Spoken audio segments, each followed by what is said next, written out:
அதுதானே உண்மை. அதை நீங்கள் பார்த்துக்கோங்க. இதில் நம்மலாம் இது கோச்சிங் சென்டரோட ரோல் என்ன அப்படின்னா, நீங்கள் எந்த லெவலில் படிச்சுட்டு இருக்கிறீங்க அப்படின்னு உங்கள் தரத்தை வந்து நம்ம வந்து ஸ்டபிள் பண்ணி கொடுக்குறோம். ஒரு கோச்சிங் சென்டருங்கிறது என்னென்னா ஒரு கம்பெனி.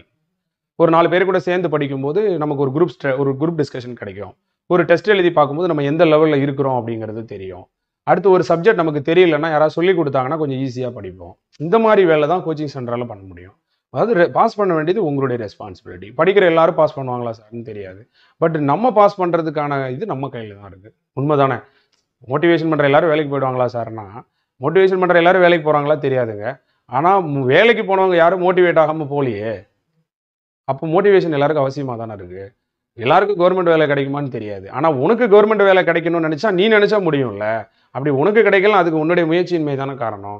அதுக்கு தேவையான வாய்ப்பும் வழிகாட்டுதலும் யாராவது கொடுத்தாங்கன்னா அதை நீங்கள் யூஸ் பண்ணிக்கிறீங்க, அவ்வளோதான். இதை தாண்டி வேற ஒன்றுமே இல்லை, அவ்வளோதான். அது நீங்கள் புரிஞ்சுக்கோங்க, அவ்வளோதான்.